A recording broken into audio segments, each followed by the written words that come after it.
Et voilà, on en vient à la page culture consacrée à la 11e édition du Massa.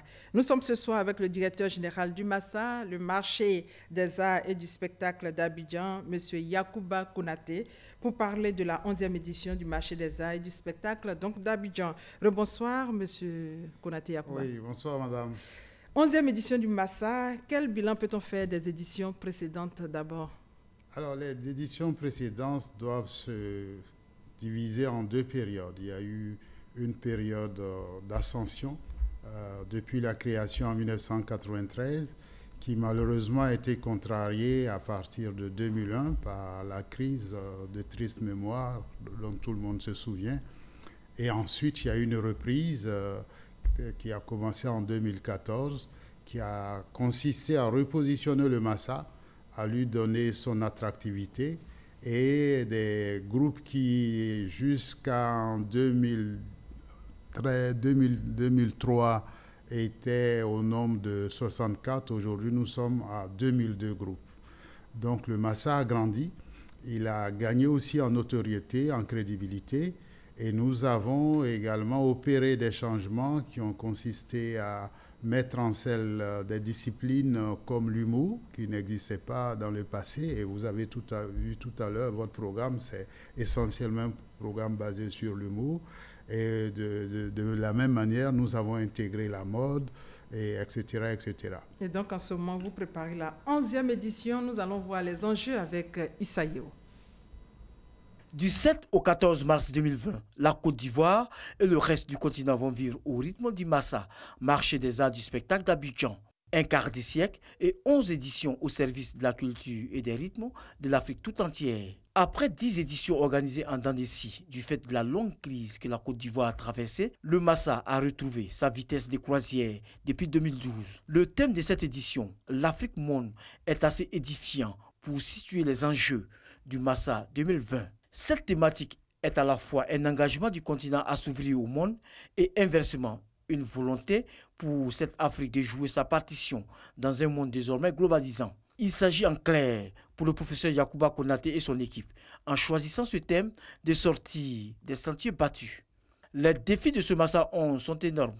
D'abord, réussir la cérémonie d'ouverture à Abobo, ensuite assurer une bonne programmation des groupes au Palais de la Culture de Treichville et enfin confirmer l'organisation du Massa Off, Massa Jazz et le Massa Street Art.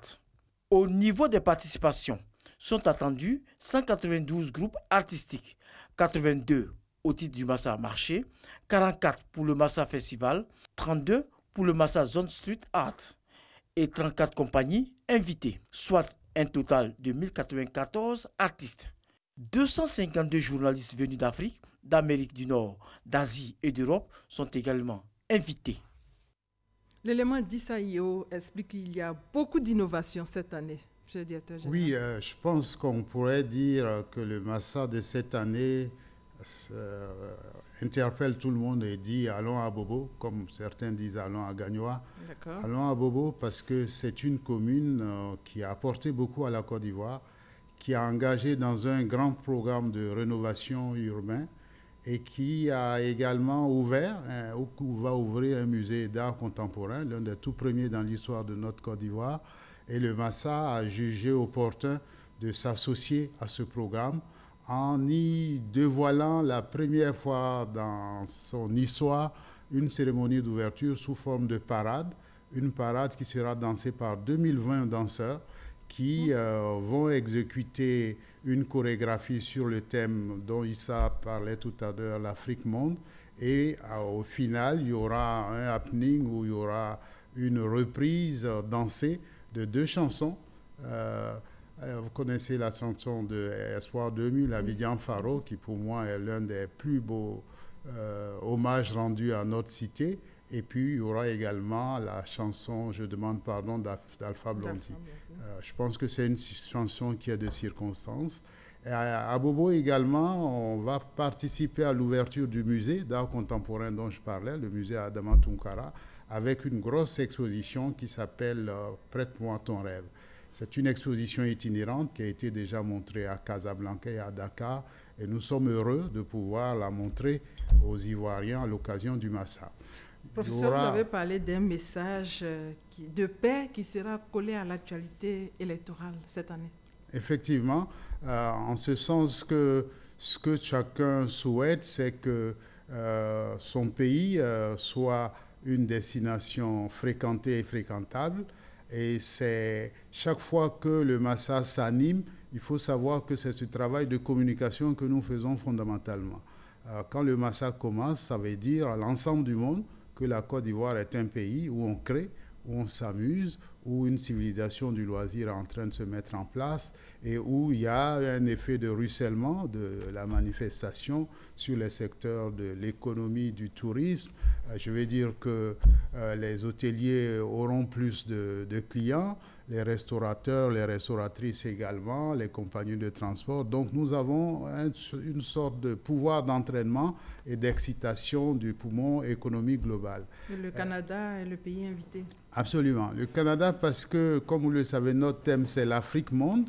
Et ça veut dire qu'il faut rappeler aux Africains de s'aimer, de s'estimer et de bien réfléchir, de connaître leur histoire et de savoir que le premier homme est né en Afrique et l'Afrique a apporté beaucoup au monde et en retour, l'Afrique a reçu beaucoup du monde. Donc c'est le Canada qui nous a paru comme étant le pays le plus emblématique de cette problématique parce que, comme je le dis souvent, au Canada, si un journaliste ivoirien décide de s'installer là-bas, il y a de fortes chances qu'il redevienne journaliste, il continue son métier de journaliste là-bas, alors que dans beaucoup d'autres pays, on peut le trouver veilleur de nuit ou, comme on dit, en train de faire du jossi. Et le Canada affiche sa diversité culturelle. Le Canada démontre que c'est possible de développer une société avancée sur la base du dialogue des cultures. Et vous ferez un clin d'œil à l'écologie? À l'écologie, on voulait planter beaucoup d'arbres, mais c'est beaucoup plus compliqué qu'on ne le croit, mais on en plantera. Et puis surtout, on fera un grand effort de salubrité publique sur tous les lieux où nous allons déployer les manifestations. Le site de planting d'arbres a été déterminé? Ah oui, on pense que c'est la forêt du Banco qui est vraiment le lieu le plus indiqué parce que c'est le poumon. Et les Ivoiriens savent tous que c'est assez inédit de trouver une telle forêt vierge au cœur d'une cité ou d'une mégacité comme Abidjan. Donc c'est vraiment le poumon d'Abidjan, c'est grâce à cette forêt que nous respirons et nous pensons que nous devons tous apporter notre contribution à sa préservation. Et il est prévu une soirée prestige baptisée Femmes Danse. Les Femmes Danse, c'est en fait un hommage que nous voulons rendre à Rose-Marie Guiraud, qui, comme vous le savez, est l'une des initiatrices de la danse contemporaine en Côte d'Ivoire. Et avec elle, nous avons invité deux dames qui ont pratiqué la danse à un niveau tel qu'on peut les considérer comme des femmes danse, tout simplement. Il y aura la Burkinabé Irène Tassembedo, et puis il y aura la Canadienne Zab Mabantou.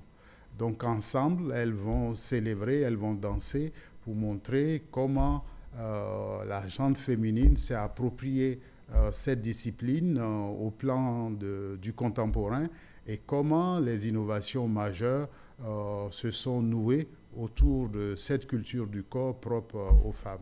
Professeur, en termes de retombées, qu'est-ce que la Côte d'Ivoire gagne dans ce marché? Votre question est difficile parce que quand je vous l'entends poser, je soupçonne que vous semblez dire ça n'apporte rien ou on ne gagne rien. Je veux juste avoir une idée de ce que le pays gagne en organisant. Tout à l'heure, je vous parlais du musée d'Abobo. Par le fait que nous allons avoir 200 journalistes qui vont venir du monde entier, sauf d'Australie.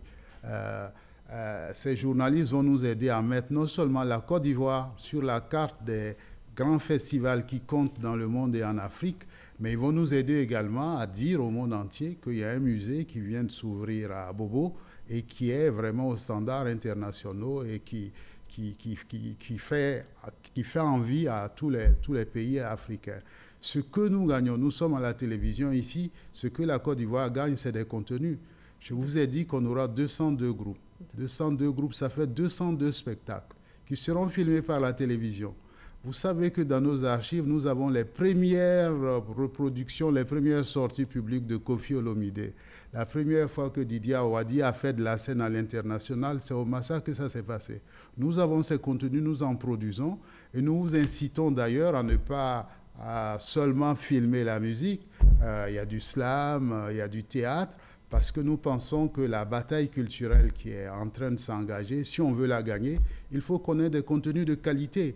Donc nous mettons à la disposition de la télévision nationale des contenus qu'elle peut nous aider à vendre dans l'intérêt bien compris des artistes et bien entendu du Massa.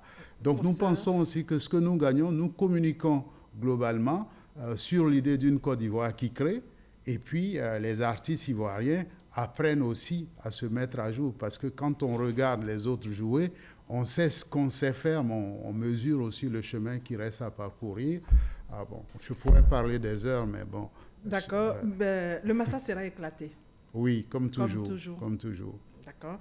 Merci, professeur Yacouba Konaté. Je rappelle que vous êtes le directeur général du Massa, le marché des arts et du spectacle d'Abidjan. La 11e édition s'ouvre dans une semaine et avec vous, nous avons parlé des innovations. Merci pour toutes ces informations. Merci, madame. C'est la fin de ce 20h supervisé par Adama Kone et Michel Mambo, à la réalisation Baker, au prompteur Aurélia Allo et Ido Georgette. À 23h, vous avez rendez-vous avec Kolo Koulibaly. Demain 13h, Hamza Diaby. Moi, je vous retrouve demain 20h. Bonne soirée à tous. Ça va vite.